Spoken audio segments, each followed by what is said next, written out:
If you're an entrepreneur, a budding entrepreneur, or if you have any kind of professional career at all, you might be really familiar with this concept of not feeling caught up on things.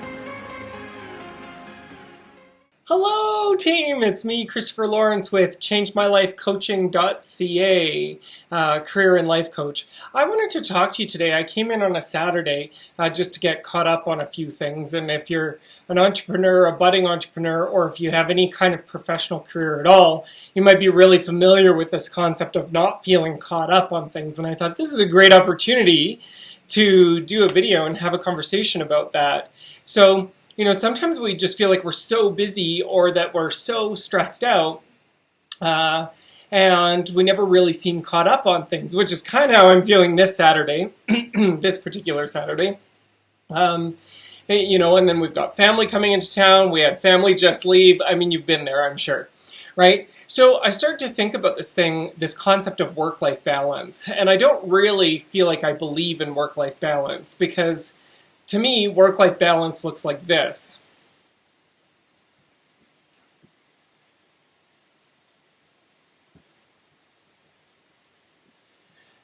So my question is, how long can you sustain that?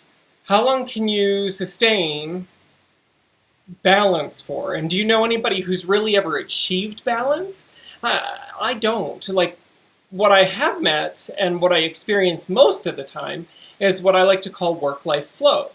So where sometimes work gets a little more, sometimes life gets a little bit more, but whatever that is, I feel pretty good about it. And so I think work-life flow is far more important than work-life balance, because balance is the achievement of a very specific thing, whereas work-life flow implies that there's flexibility, which is what we need, because sometimes work is going to need more and sometimes life is going to need more. So then the question is, how do you actually get into that flow? Well, this is where we talk about the parasympathetic versus the sympathetic nervous system. So I find that I have the best flow when I'm when I'm deliberately practicing getting into my parasympathetic nervous system. Hopefully I don't have these backwards.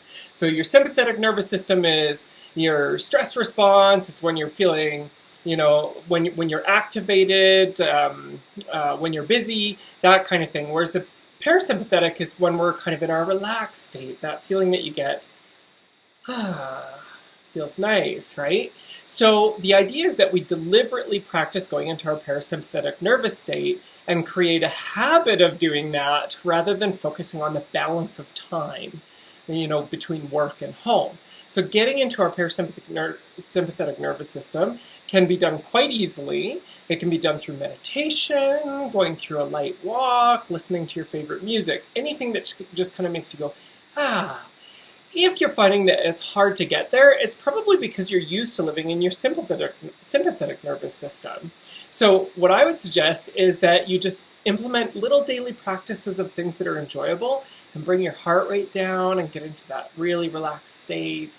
Sleep gets you into your sympathetic nervous system, but there are some people who sleep in their sleep gets you into your parasympathetic nervous system, but there are some people who sleep in their sympathetic nervous system, which means that they're like activated even in their sleep. If you're somebody who's ever had like an anxiety attack in the middle of the night while you're sleeping, you fall into that category. So anyway, lots of different things that you can do. Definitely do some more research on this and let me know how it's going. I'd love to hear what puts you in your parasympathetic nervous system.